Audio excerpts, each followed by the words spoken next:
Tauzimuga adab maldiv shai India tapurar pode kauma shukurai marhaba Tauzimuga adab maldiv shai India tapurar pode kauma shukurai. Hello, and welcome back to another episode of the One Sacred Pause podcast. I'm your host, Jessica, and today's episode is going to be very interesting, and I'm so excited.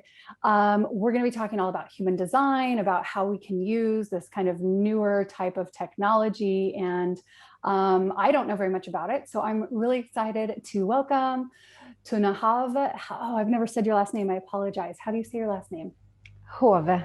Haave. Yeah. Tone Haave. Yes, I'm sorry. No. But welcome. I'm so excited you're here.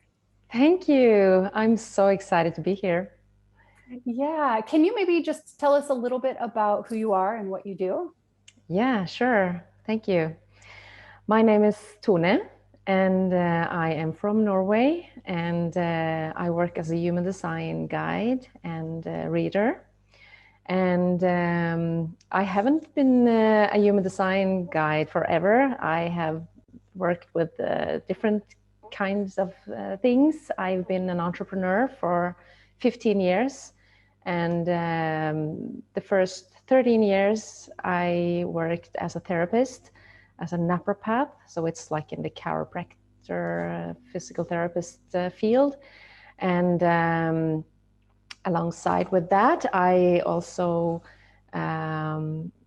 became a yoga teacher, and I taught yoga and meditation, and I also took your training in restorative and yoga nidra, which I loved a lot, and I've used it so much. So I'm glad to hear that. That's oh my God, yoga nidra is my absolutely favorite. So I'm using it so much, both for myself and for my clients and everything. So yeah, and I've also started different businesses these years, and done a lot of stuff actually. So, but eventually I worked too much, and I had 3 kids during these years, and 3 small kids, and I don't know, 4 different businesses, and it was just crazy. So I hit the wall, like so many. Yes. And I got totally burned out first one time, and then I crawled myself back up again, and then I hit the wall again. And 5 years ago, I started to really slow down. And about 4 years ago, I quit everything with my business, and then I discovered human design.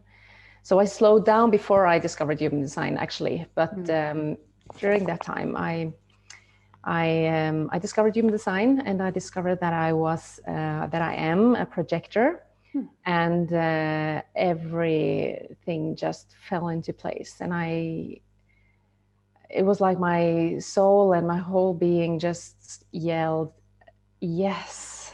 And I just felt so seen and so recognized, and I just understood why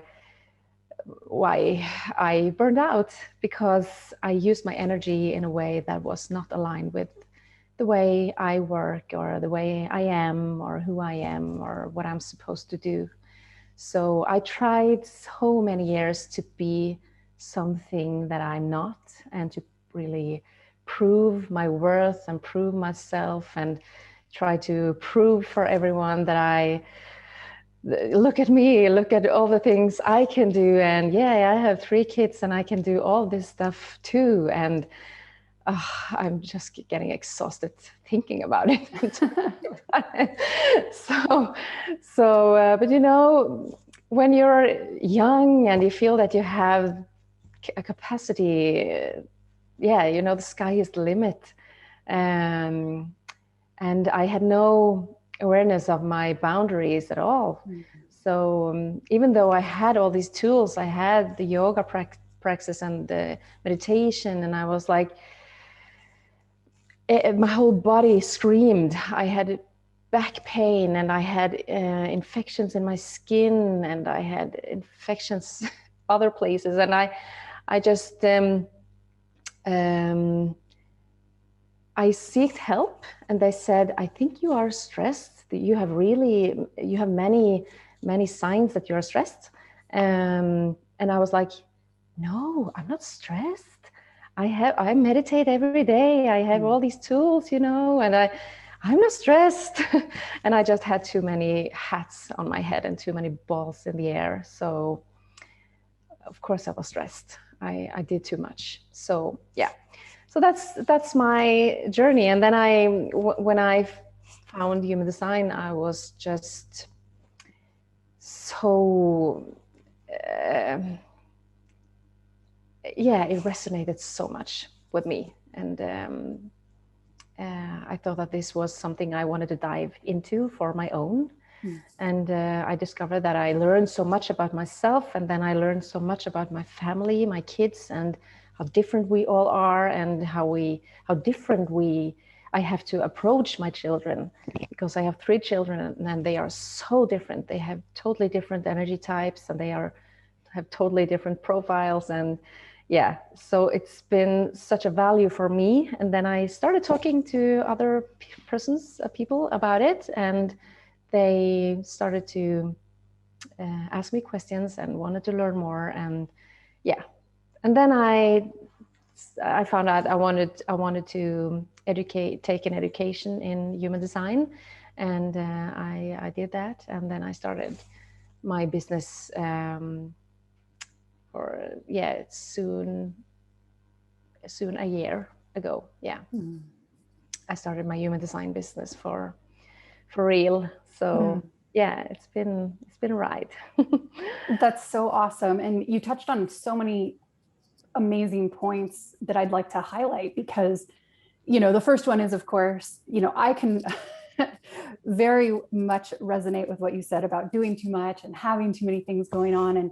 And I, of course, am the same. I'm a projector also. And, I don't know very much about human design, which is why I'm excited to get into it more with you. But as soon as I started learning just a little bit about what a projector is and what type of energy they have, I was like, oh, that's so me. Yeah.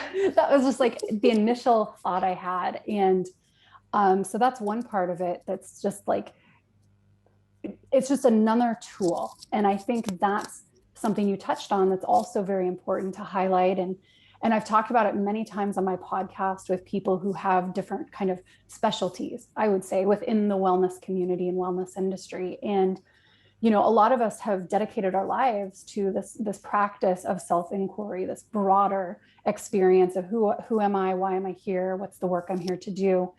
And so a lot of us have, I would say, a fairly sophisticated understanding of a lot of these things: yoga, meditation, Ayurveda. And then sometimes, though, we realize that even with all of these tools that we already have, all of this knowledge that we already have, sometimes it's not enough. And we reach these points in our lives, these natural evolutionary turning points, where we find like, hey, what I know and what I've used to this point is actually no longer working. Like maybe we've outgrown it to some degree, or maybe the information that we know is not appropriate for whatever specific circumstance we're dealing with in that moment or period in our life. And I think that's such an important thing, because I know many people, actually, and I'm sure you do too, within the wellness community, who have stopped growing, who have stopped expanding their knowledge base. And I know when I talk to these people, or I interact with these people, it's a big difference. Like there's a stagnancy there. There's this kind of, I would use the word almost melancholy of like, oh, well, I teach yoga. Oh, well, I'm practicing meditation. Why is my life not different? And I think the takeaway for this is the humility to be like, to ask and be like, hey, I don't have the answers. I don't know what's happening. I need help. And for me, at least, when I try to stay in that space of humility, that's when then all of a sudden I can get inspired because it's like I found something I didn't know. And oftentimes it's something really cool like human design, where it's just one more piece of the puzzle that kind of solidifies who we are beyond just our physical body. Because the energetic realm is so complex and so intricate. And when we start to really dive into peeling back some of these layers or unraveling some of these layers, then for me personally, I start to feel this sense of softening where I'm like, oh, that's why I react this way in certain situations. Oh, that's why this is my natural inclination. And for me, that's actually very comforting because I'm like, oh, there's like kind of an answer there. We're not just like left out to hang like, well, I don't know why I act this way. I don't know why I feel this way. It's like, oh, actually there's an answer. Yeah.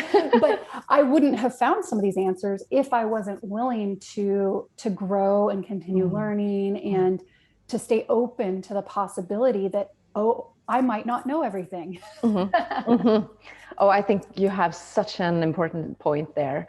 And I think that, you know, never settle. I think that's an important message, because we should never settle. We should never settle with the way we approach things or the way we live our lives if there is something that is not feeling okay. So always reaching for new information or new inspiration, or reaching for something that can help you. Or I remember when I was really at my lowest point and really burnt out, and I was like, I've used so much of me and so much of my energy on something that I didn't get out of it what I really hoped for. So I don't know if I guess I was a kind of depressed for some time, and I was like, I don't want to be here. This is not me. How can I use me and my skills and my traits and whatever I'm here to do something else, to do something in a new way? And how can I do that? So I think that it's so important to always be curious of new things and new learnings and new tools, because there is not one tool that will be, the magic tool for everyone. So there are so many tools, and yeah, human design is just another tool. So, and I combine many of these tools in my daily life. I still use my yoga and my meditation practice, and I get so much value from that. But I needed to evolve. I needed to grow. I needed to do something in a new way, and then human design suddenly came into my life. So I'm really happy it did.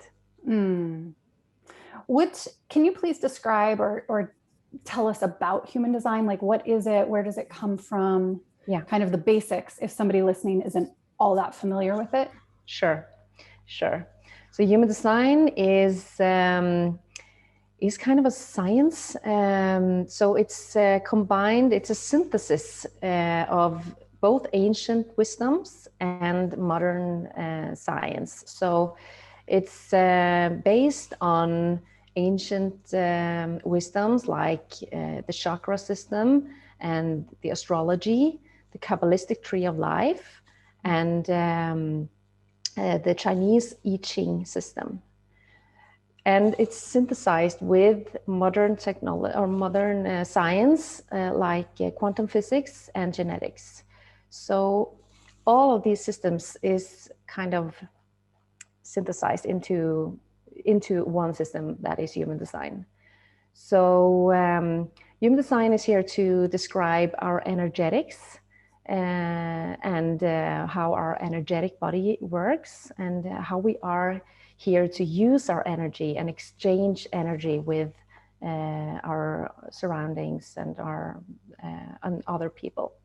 So it's, we have this physical body that we live in, and we are so much of us, the most part of us is energy. So our energy is what is defining why you are like you are and why I am like I am. Human design are really here to describe your innate gifts and innate traits and your strengths that you bring to the table, and it also sheds light on your on your potential, both in your private life or in your relationships or professional. And it's really describing also our aura types, our aura that is surrounding our physical body. And we are talking about 5 different energy types, 5 different aura types in human design. So we have the projector, like you and I, and we have the generator types that are divided into 2 types, that are a pure generator or a manifesting generator. And then we have a manifestor and we have the reflector. So that is the 5 types. So 70% of the population is generators. And then we have 20%. And what does that mean? What's a generator? A generator is, the generator is the doers of the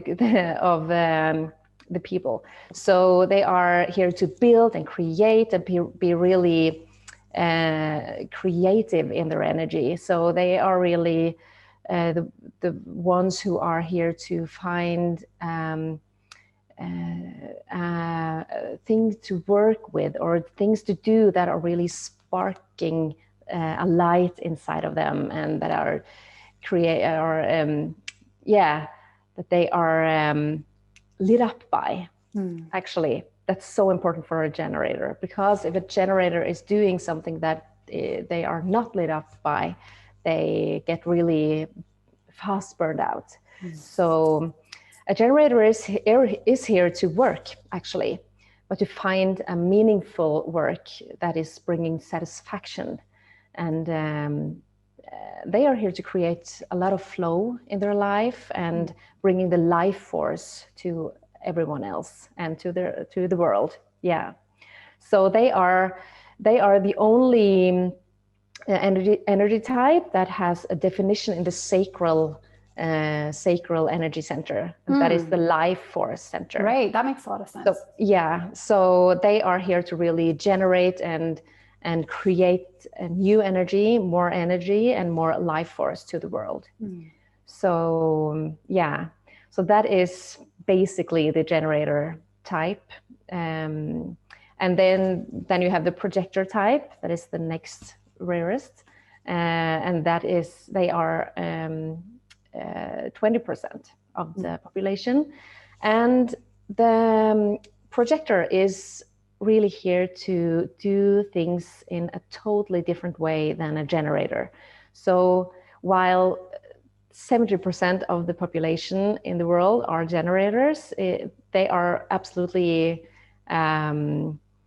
there are most people who are generators, right? So when you come into the world as a projector, it's not always easy to fill that role, because a projector is here to not do all the doing, but more to see and to bring in a new perspective and to see things in a new way. And so a projector is the seer of the population. Yeah. So it's so important for a projector to not try to find your value in everything you do or how much you can do, but more recognize yourself in your value of the way you see things and the perspective you bring in, and your unique perspective. So because as a projector, you have more like a bird's view over everything. And that is so unique for a projector because everyone else doesn't have that perspective.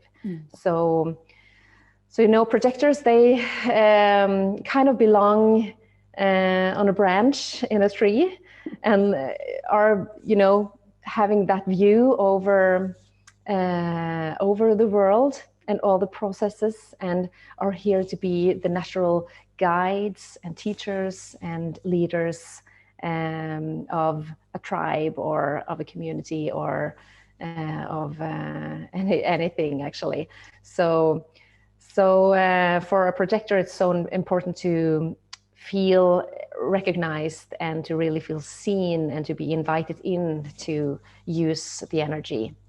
So while the generators are really here to respond to things that are coming into their life and to wait to respond to things and not initiate all the things, but to really wait to respond to life. That's very important for a generator. And for a projector, it's so important to wait to be recognized and invited in to use your energy or to come with guidance or to give advice or to lead or whatever. So that's really important and a really important strategy for a projector to have that Patience. Thank you. Yes, that's not easy, and not easy especially not for you, Jessica, because you have a lot of impatience in your chart. Oh, that I absolutely can relate to. And yeah, and I wonder if, would it be accurate to say that it would be easy for a projector to mistake themselves for a generator? Absolutely. Meaning they're trying to make it happen and keep working and pushing it and yeah. Absolutely.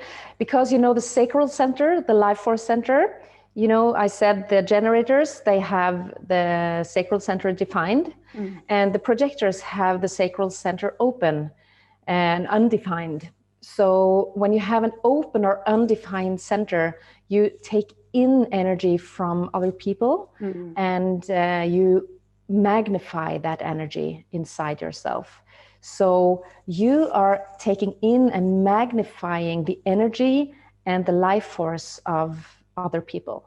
So you can feel an enormous capacity through that. You can feel that you have a lot of energy and a lot of life force, and but it's not consistent energy, because in the open centers, you don't have your own consistent energy. You take in and amplify and magnify the energy of others, but the energy will come to an end, So you have to rest to replenish yourself. When the generators, they get more energy by doing something that gives them joy and satisfaction.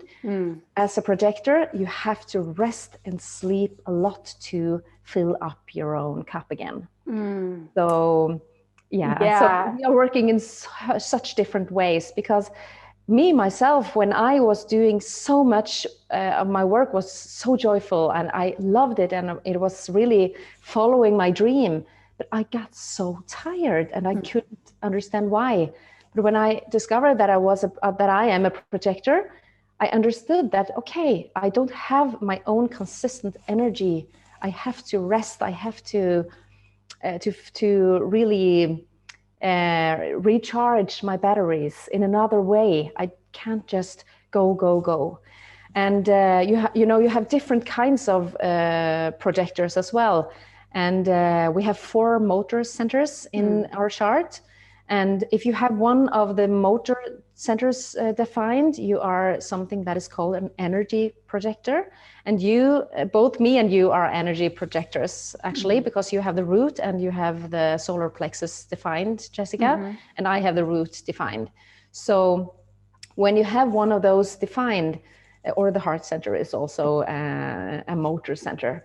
So if you have one of those 3 defined as a projector. You are an energy projector, and you can feel a lot of, from the root center, you can feel a lot of ambition and drive, and really have that inner pressure to do things, to start things, to create, to do what you want to do. And but you still have that open sacral center that is, the strongest motor center of them all. That's only the generators that have that. So as an energy projector, you are actually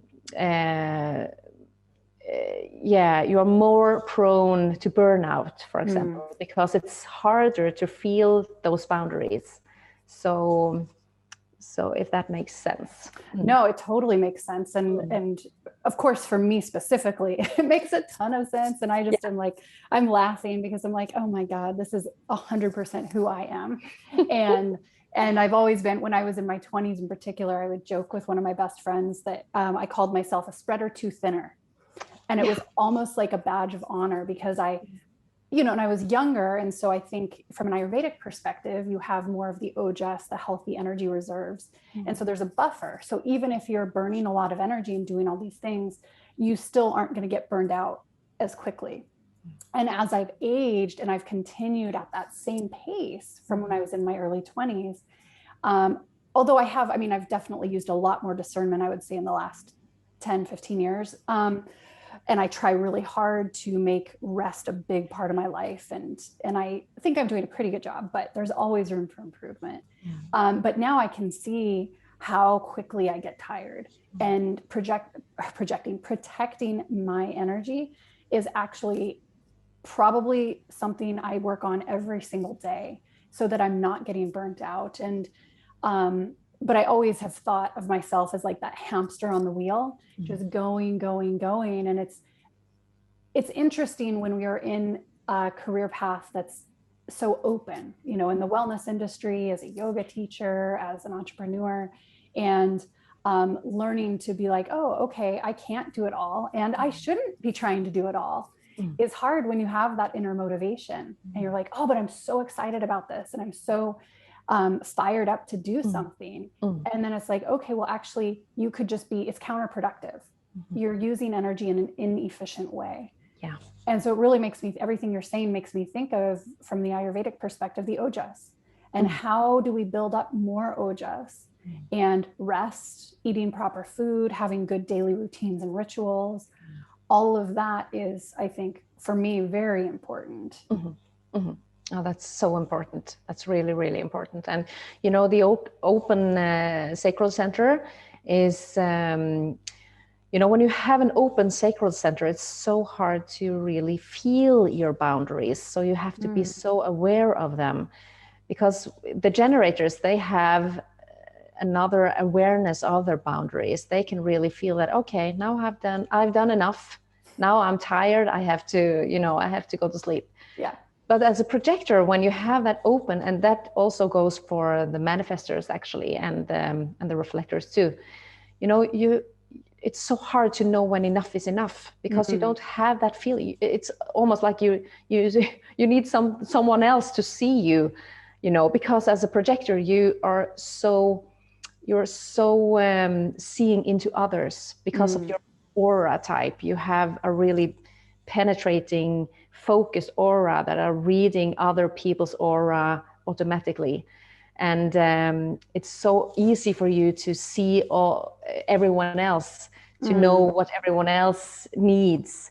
But it's harder for a projector to see yourself, to see what your needs are. So that's a thing to be aware of. I can see that. And it's fascinating how this makes so much sense and how intelligent this information is. And it's kind of blowing my mind a little bit. Yeah, it's blowing my mind too, actually, because every time I sit with a client and I do a reading of their chart, it's just like, it's still blowing my mind, because it's so accurate. It's so resonating, and yeah, it's almost too good to be true sometimes. So, but it's yeah, it's an amazing tool.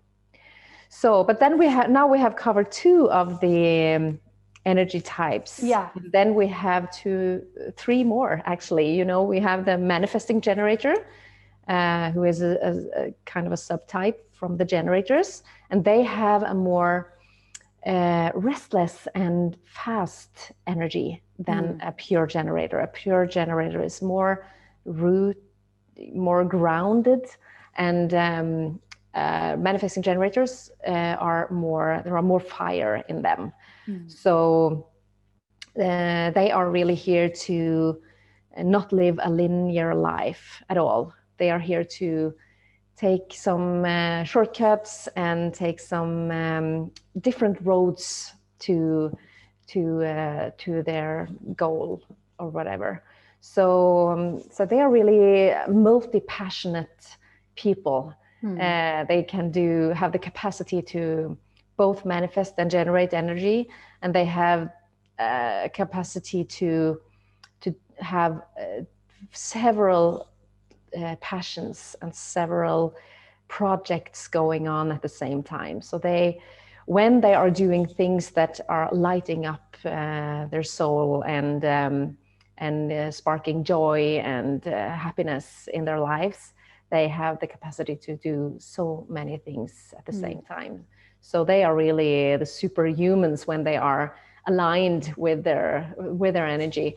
But of course, not every manifesting generator are living a life that they dream of, or maybe they have tried to squeeze themselves into one line, or to do things in a specific way, and not because they have maybe been told by parents or teachers or whatever in their early life that you have to stick to one thing, or you have to do things that way, or not jump around, and be everywhere and all over the place, while that is actually really natural for a manifesting generator. So it's easy for other people to look at the manifesting generator in their flow and think that, oh my God, they are really all over the place. And when are you going to find your thing or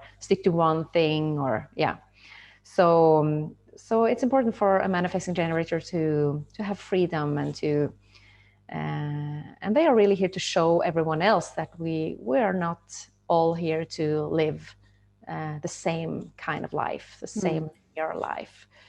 And then you have the manifestor type, and the manifestor type, they are a really fascinating type. They are only 8% of the population, and they also have an open sacral center, so they don't have their own life force or their own capacity to generate new energy in their own system.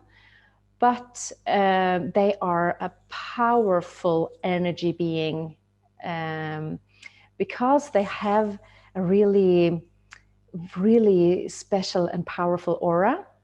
And they also have, when the rest of the energy types need to wait for something else to happen before they can initiate, the projector need to wait for an invitation, the generators need to wait to respond to something.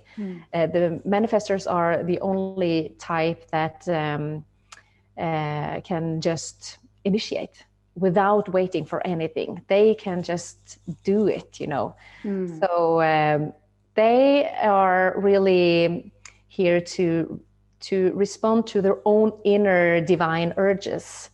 And they have, when they get that urge that really are telling them to do something or to spark something or to initiate something, they just have to do it.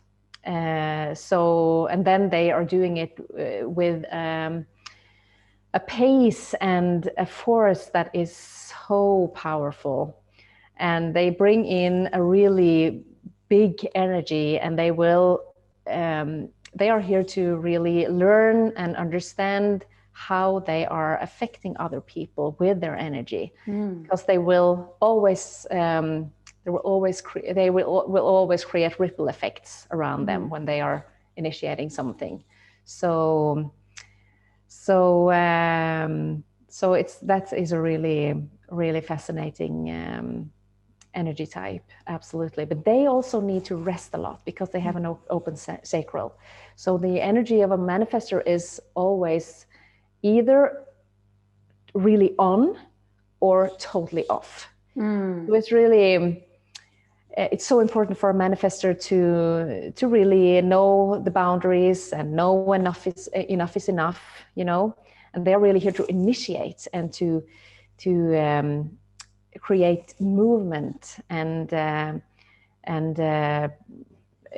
create movement and initiate other people as well. They are not here to do all the doing themselves. So that is an important thing. And then they have to rest. And it's so important for a manifestor to honor the resting phase, because if you do not rest, if you only you're trying to keep up with the rest of the world all the time, you know, they are not. It's impossible for the manifestor to get these inner urges when they are, you know, pushing themselves too much or doing too much, or so resting phase is so important for the manifestor. Really, really important. Yeah. So it sounds like then they would not be able to listen to what in yoga we might call the inner wisdom. The inner wisdom, the inner knowing. And the inner wisdom and the inner knowing is, that is one thing. But you know, the inner urge, the urge that a manifestor gets, it's like, you know, 10 wild horses can't hold me back now because I have an urge, you know. I just have to do it, and then wham, they are doing it, you know. Wow. And they are on, and then they have to be off, because these urges to do things are so important, and they are coming from somewhere inside. It's not something they saw anywhere, or it's also often very innovative and ahead of things, and they are often a horse head ahead, you know. So you know, the intuition and the inner knowing and the inner voice is something else than these inner urges that they really get. It's like a force from the divine or something. It's like an energy surge. Yeah, I think, it's like the whole energy is moving towards something. So it's kind of a different thing. So, and the urges can be a long time between the urges. So it's important with a lot of patience as well for these manifestors, to not, you know, feeling that they have to do things all the time. So it's a balance there. And then we have the last energy type, which is reflectors, and they are a really rare type. They are only 1% of the population. And the reflectors, they have every of the 9 energy centers open or undefined. So when you see a human design chart, you can see that some of the energy centers are white and some have color on. And the colored energy centers, they are the defined centers where you have a consistent energy of your own. And then you have the white centers that are undefined or open. And when your center is undefined or open, you take in energy and amplify and magnify that energy from other people and from your environment. So the reflectors have every center open, so they are really here to take in and reflect and mirror back whatever they are taking in. So that is that's the main trait, or the main task for a reflector. So it's a really special type, because they are really here to reflect and to be like the natural chameleon, to be a little bit of everyone. They can really feel like they are every of the other energy types, because they are really influenced by the transit. You know how the moon and the sun and the planets are moving every day, and they are, while all the other energy types are solar beings, you know, ruled by the sun. The reflectors are lunar beings, so they are the only ones that are ruled by the moon. So that's why they really need to attune with the moon, and it's important for them to wait a lunar cycle for clarity when they are making decisions yeah. So it can be really valuable for a reflector to attune to the moon cycle. Oh, that's so cool. Yeah, it's so cool. It can be good for everyone. Yeah. To attune to the moon cycle, absolutely. But for the reflector, it's extra important because they are really in tune with the moon, and it's so important for them to know, you know, when do I have my capacity to gain the most clarity. So because they have no inner authority, they have no inner sense of, they don't have a gut feeling, they don't have you know, the same kind of intuition that everyone else has. They have to wait for the clarity coming over time, and you know, yeah, and you know, wait maybe a whole lunar cycle if that's necessary. Wow. But if you learn how you function in the lunar cycle, you can start to learn that, okay, I have most clarity at the full moon, or at the waxing moon, or at the new moon, or whatever. So as a reflector, you can have it can be really valuable for you to know your lunar cycle and know yourself in the lunar cycle, because that is when you, that is where how you gain clarity and know what which decision is correct or incorrect for you. So fascinating. Yeah, so cool. And we all have different ways of making decisions, and that is also a great tool in human design. Do you have any examples? You might not, I'm not sure, but do you have any examples of any like celebrities or famous people and which energy type they are? Yeah, I do. So reflector, you have the actress Sandra Bullock. She's a reflector, and also the author Fyodor Dostoevsky was also a reflector, actually. And a projector, you have Nelson Mandela, and you have Barack Obama, and you have Queen Elizabeth, and you have Princess Diana, and you have Brad Pitt, and you have, yeah.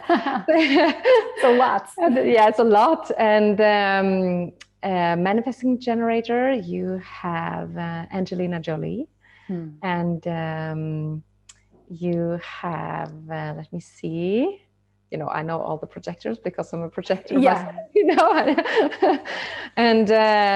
and you have, let me see, who others? There are a lot of others, but I know I kind of put you on the spot. Sorry. No, it's okay. It's okay. And you have the generators. You have Oprah Winfrey, and you have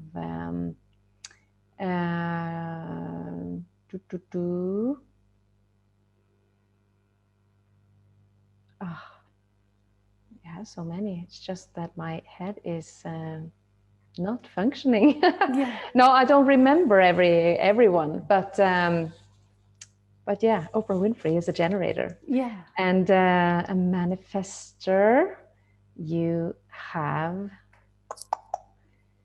in Norway, I know that Morten Harket is, from the group AHA. He is Oh, yeah. Yeah. And any great celebrities? I know them, but it's just let me have a glimpse here. I know who they are. Let me see. Yeah, a manifestor. Actually, the guy Yogananda. You know him? Yeah. He is actually a manifestor. Oh, wow. Yeah. Huh. He is. So, and then you have let me see, projector, yeah, Nelson Mandela. And you have Mozart and Bill Gates are actually generators as well. Yeah. Oh, wow. Yeah. So yeah, that was some celebrities. Yeah, thank you. Yeah. I know sometimes it's nice to just kind of have an idea of like, oh, what is somebody like? And, we do that with like the doshic compositions also. We'll be like, this celebrity is the Pitta and this one's the Vata Pitta. And so it's kind of fun. Yeah. And it's so, Sandra Bullock is a reflector, and that is such a great example, because she is really here to be so many different things. She can really step into a role and be whatever. And as a reflector, when you're getting the information that you are here to reflect and to mirror and to be in the center of a tribe and just be like a mirror. You can really use that gift or that trait to do so many things. You can really work with whatever, and that goes for every energy type. You can use your energy type to do whatever you want.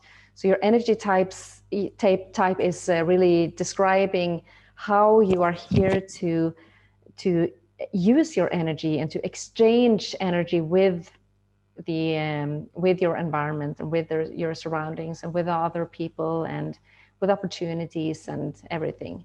So it's just a tool to know when to use your energy and when to not use your energy, and to really practice this patience and practice the patience with a tool that is helping you to make decisions and moving yourself through life with more flow and more ease and less resistance. Sounds great. Yeah. I know I was reading something about how it said it's like there's something with the 7-year mark, and it was talking about 7 years as kind of the starting point to maybe it was to completely transform your experience with your relationship with your energy. Can you speak about that? Yeah, absolutely. So I think that it's just, they say that it's 7 years, this transformation, when you get to know your human design, they say that, it will take a 7-year cycle to really integrate everything into yourself. But I really also think that today I think there's so much happening today. And I think that we have a possibility to really reach that clarity and reach that inner knowing and reach that knowledge about ourselves in a faster way than 7 years.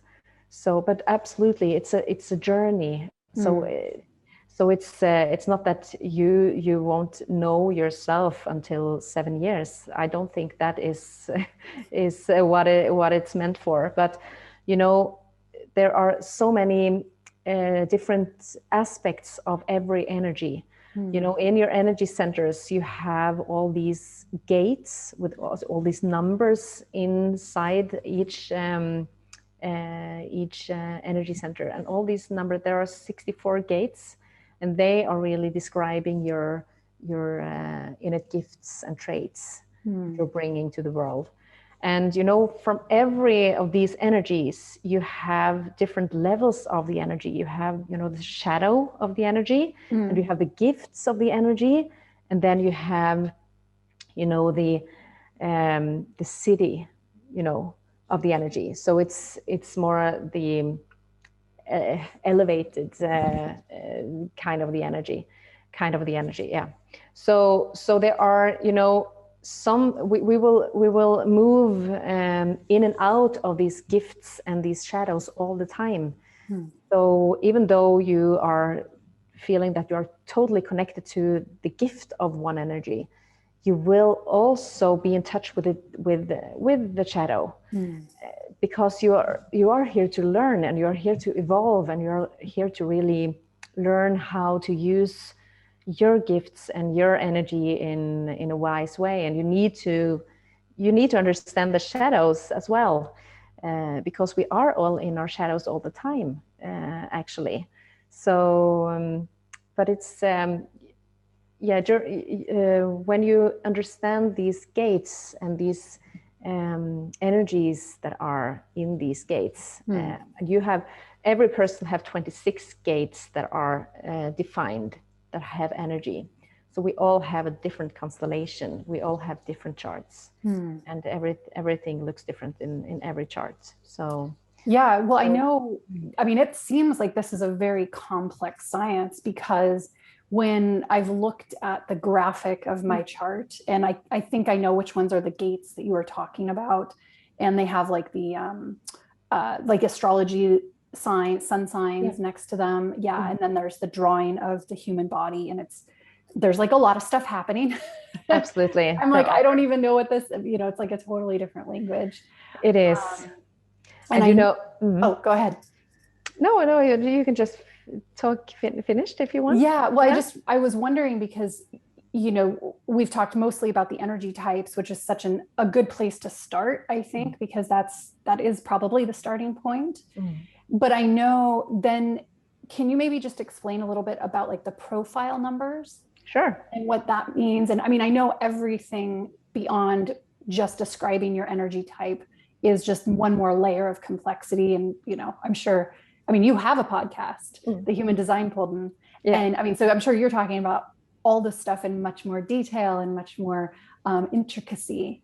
But this was the one of all the, types of information I got from my chart and I've looked up what my profile was, and I remember it really made a lot of sense to me, but just in general, what the profile numbers are. Yeah, sure. So the profile is, the profile is maybe the thing in human design that is most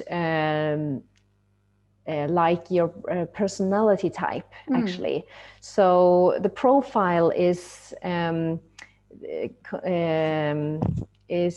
numbers, and the numbers are from 1 to 6, and they have 12 different constellations. So you have 12 different profile numbers in human design.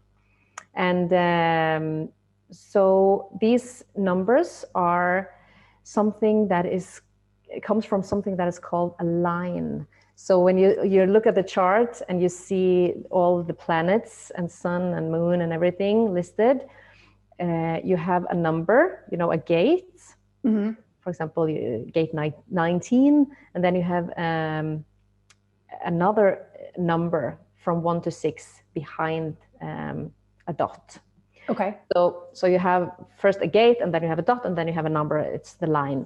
So your profile is the line behind your conscious sun gate and your unconscious sun gate. So it's so you have a profile that is 6-2, right? Yes. Yes. And the 6-2, I can take that as an example if you want. Yeah, go for it. Yeah. So so a 6-2 is the 6 in your profile is the most conscious side of your profile. So as a 6, you are living your life in 3 stages. So the first 30 years of your life is you're more like a 3, and a 3 is trial and error. and learning by experiencing things and trying things and experimenting with things and learning by experience. So the first 30 years, to your Saturn return is, the first stage, which is really trial and error. And then you have the second stage that is from 30, approximately 28, 30 to 50. And at that stage, as a 6, you are actually, you have a need to kind of sit on top of a roof and gain a new perspective of your life and everyone else's life, because you have to integrate everything that you have learned and integrate that as wisdom. So, and then you are really here to see what is working and what is not working, and bring that wisdom to the rest of the world as guidance and teachings. So for a 6 profile, it's so important to get up on the roof and give yourself permission to really gain a new perspective during those years. And when you reach 50, you are ready to climb down and really live a new version of your life based on your wisdom and all your everything that you have learned earlier, and you have really integrated that. So, and it's not that you have to sit on top of a roof, but you have to gain that perspective in that phase that you're in now. So I'm a 4/6, so I have the 6 in my profile, but on the unconscious side. Yeah. So it's the same for me with that 3-stage thing. So the things that maybe made so much sense before you were 30 doesn't have to make sense anymore. So you're really constantly evolving and using your past experiences to bring new perspectives and new wisdoms and a new perspective. And you also have the projector energy that is really coming in with this unique perspective. And then you have the 2 in your profile. Sorry, I just want to say one thing, because it's so fascinating. So I really like Jyotish, which is Ayurvedic astrology, and I've had several readings, and I had one fairly recently with a wonderful woman who used to be a student of mine, and she did a birth chart reading for both me and my baby Oliver. And the thing that was so cool about it, that falls exactly into line with what you're saying, is I'm right now in my big Jupiter period, which it's a 16-year period. We all have it. It's just at varying times in your life. And so for me, it started in 2010. So I was 29. So it's 29 until I think I've got 4 or 5 more years. And so that's amazing, because your big Jupiter period is when there's all kinds of stuff happening in your life, and really how you're able to gain new perspectives and the experiences that you have for a very specific reason in order to play out karma and learn these lessons that you need to learn. And when I found that out, I was like, oh my God, this makes so much sense, given the types of pretty radical experiences I've had since I was 29. Yeah. And so that falls exactly into line with what you're saying. And then also with the period for me now from human design before that, so 1 to 29, exactly like you said. And I love that you also just mentioned that the lessons and experiences from the first period don't have to be connected to the experiences of the second period. Because that's very much been my experience. My early 20s were a very difficult time for me, and I learned a lot about compassion in particular. And that propelled my path forward in a very unique way. But the lessons that I learned from my early 20s, I have just recently found actually no longer are significant anymore, because I've had new experiences since I was 30 that are more impactful. And so I just wanted to mention that it's so cool that it's Jyotish and my chart reading said exactly what you're saying with human design.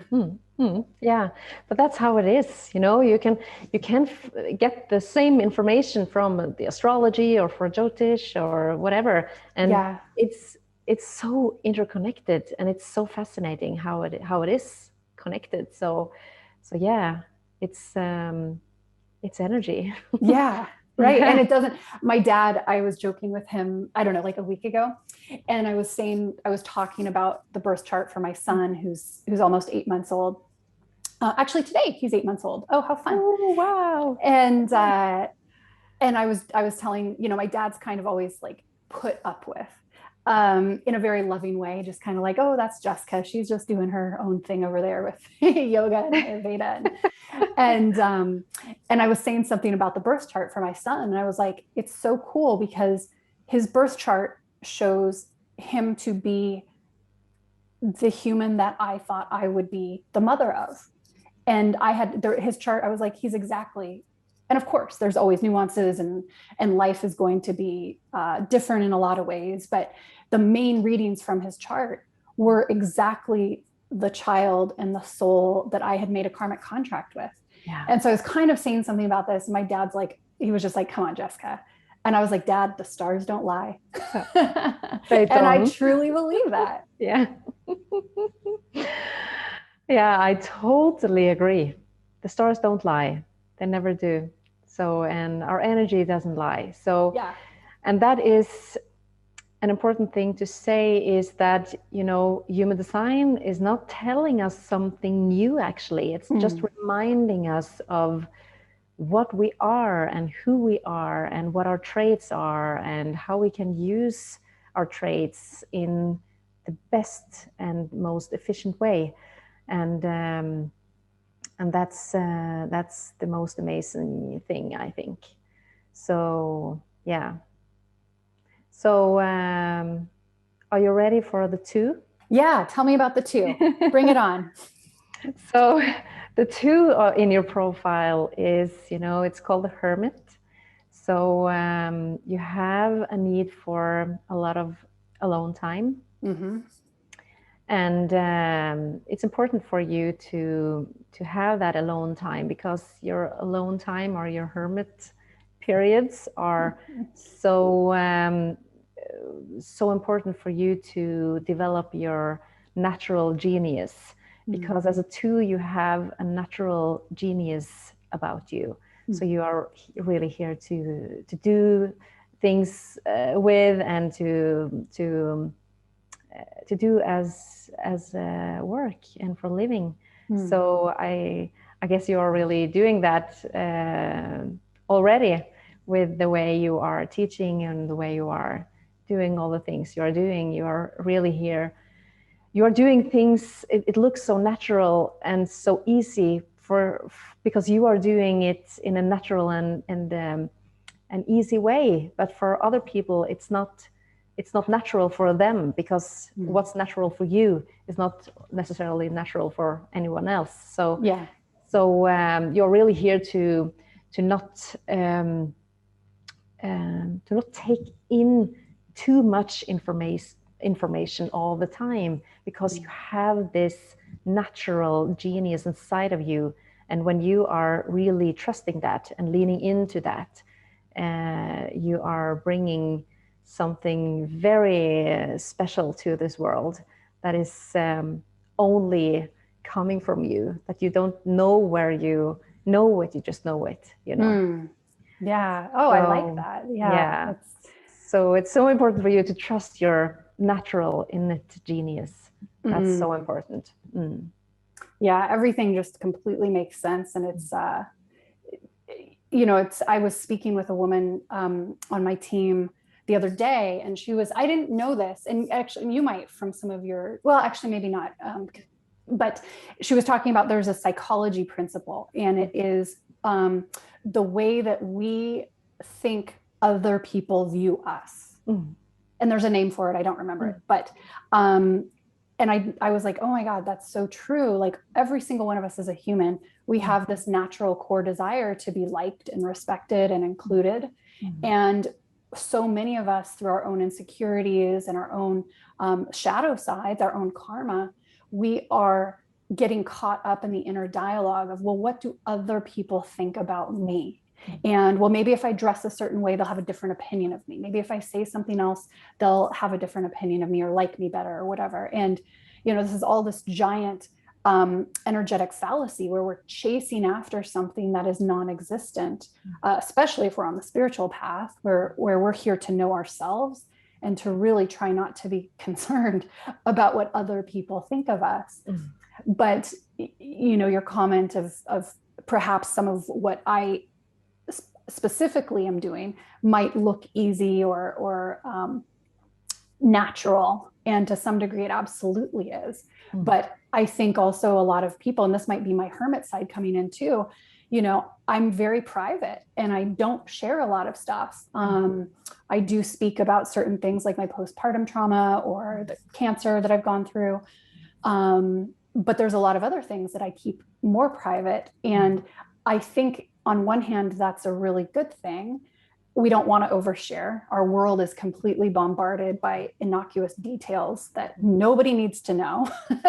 But I also think then there is that perception of like, you know, I have people sometimes text me and they're like, what are you doing? Do you just live in your house and just hang out all day? And I'm like, no, actually behind the scenes, I'm super stressed out and I'm trying to juggle all this stuff. And it's, you know, and so I'm aware of that perception that it might look easy in some ways. But then now speaking with you, I'm like, oh, I get it. I'm a projector who is perhaps behind the scenes doing too much of the fake generator energy of like, and I need to really sit back and let it come, while maybe some people have the perception that I'm actually already doing that, sitting back and letting it come, which I'm not. I mean, this is, you know, I'm very, very transparent about my experiences, because I think that is important when you do have a platform or you're in the role of a teacher. You know, we're human. We're going through our life experiences at the very same time in which we are guiding or teaching others. I think the big thing is just to be very clean with your energy and what you bring. You know, you, when you're counseling people with human design, me, when I'm teaching people yoga and teacher trainings, you know, there has to be a strong boundary between how your energy comes into that situation. Absolutely. But also acknowledging that, hey, this is all playing out at the exact same time also. And I find that really cool. And I've spoken on my podcast that for me, that's actually when I'm looking for a teacher or I'm looking for somebody to guide me in an area of my life, I want somebody who is authentic and who is living their life and has experienced their life, not somebody who's putting on this pure perfection of like, oh, my life is so easy, my life is so wonderful, my life is so beautiful. It's like, okay, you can't connect to that. Nope. So I think that's so interesting. Yeah, what you just said about the number 2. Yeah, because it's, you know, you have the number 1 also. You don't have it, but other people have the number 1 in their profile. And they are really here to dive deep into knowledge and get the foundation of the knowledge and get all the details, and are really bringing all the details to the table. And they really need to be an expert in and to gain a lot of knowledge in the field that they are drawn to. And that is so different with the 2. You know, 2 are really here to connect with the natural innate genius. And not digging and getting into all the details, because that's not what you're here to do. And then you have the 3 that is, you know, experimenting and trial and error and really are here to experiment and test and you know, gain wisdom from that. And then you have the 4 in the profile that is, you know, the opportunist, it's called. And it's for them, it's so important that all the opportunities comes through the network. So network and network is everything for these people, the force. It's so important because it is all the good opportunities will come through a good network. And then you have the 5 that are the natural problem solvers. and really natural leaders also, and they are really here to see how they can help other people solving problems for different things. And they are uh, people can often project a lot of expectations over to the fives. So that's important for the fives to have boundaries and to listen to their inner authority, to know which one to help and which one to not.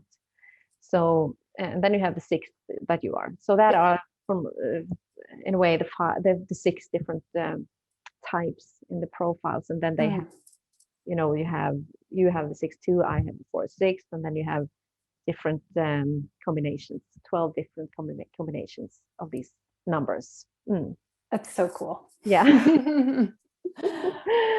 So well, I think we're running out of time, unfortunately. Are you offering, I know you're doing one-on-one consultations. Are you doing workshops? Are you doing anything that's a little bit bigger in terms of teaching this material? yeah, I don't do any workshops yet, but a lot of people have asked me. So I guess as a projector, that is an invitation. So I just need to find the right timing. And with COVID and everything, it's hard to have a workshop with several people gathered. But we have Zoom, so maybe a Zoom workshop would be fun to do. That would be fun. Yeah. So maybe I should do that. Yeah. But I am working on some new offerings, and I'm this upcoming week, and I am hopefully launching a new website in Norwegian with some course material. So there will be a video course for every energy type, and also PDF guides. And cool. Yeah. So that will be my first offerings, because the energy type is so important to understand first. Because if you are starting to learn all the other things before you manage your energy type, they don't have so much to you won't have that much value from the other things if you don't understand your energy type first. So your energy type is basically the thing you start with, and it's the most basic thing, and it's the most the most basic in human design. But it's so important to understand your energy type first. So that's my first offering, and there will come more offerings and videos to learn in Norwegian on your own if you're not ready for one-to-one session or a workshop or something like that. You can, because a lot of people wants to learn on their own first and dive into things. So that's what I've been working a lot on lately. Good. Well, that's super exciting. And I'll put the link, if your website is going to be live in a few weeks when this episode comes out, I'll put the link in the show notes, and where people can find you and follow up, because it's amazing. I feel so inspired right now after talking with you. So thank you, because thank you. Having more information. And one thing I'd like to say as we wrap up is, and I'm sure you would agree with this, but I think it's important to point out when we're doing any sort of inquiry work, any sort of self-awareness work, is that, and you touched on this a little bit with the shadow stuff, but it's very easy, and this happens in Ayurveda sometimes too, where it's easy to feel like we only want to acknowledge the parts of our chart or our reading or our composition that are like, quote unquote, beneficial or good or positive, and then kind of ignore the bad stuff or not embrace the shadow side. And I think that's a mistake. We need to take a very compassionate view and an understanding of who we truly are as an integrated being of both light and shadow. And when we do that, it can take away some of the judgment when maybe we get information from our chart or Jyotish or our Ayurvedic constitution or whatever, that we're like, ooh, that's not, I don't like that. And rather than having that approach, be like, interesting. This is an area for growth. This is an opportunity for me to expand. And so I always like to just put that out there so that when people get information about who they are on a more energetic or deeper level, that there's not a judgment associated with that. I love that. It's such an important message. Absolutely. And all the energy centers also have shadow sides. So when you learn how you can use these open centers, for example, as because that's where you are most sensitive to take in other people's energy and can get a little bit off track by that. It's also the open centers where you are taking in stuff that you have the greatest potential to gain wisdom and to be wise on behalf of the world and behalf of other people and on behalf of your environment. So there are so much value in understanding the difference between the shadow side and the gifts that are in every part of our energy. So it's an awareness tool, I think. So that's an important message you have there, Jessica. Thank you. Thank you. Oh, thank you so much, Tone. It was so wonderful to connect with you. And I learned a ton. Thank you so much. It was so much fun. And I was so afraid of speaking English, but that was no problem with you. No, your English is perfect. So well, thank you. Well, thank you so much and have a wonderful rest of your day. And that's it. That's all. Thank you so much. Have a nice day. You too. Thanks. Bye. Bye.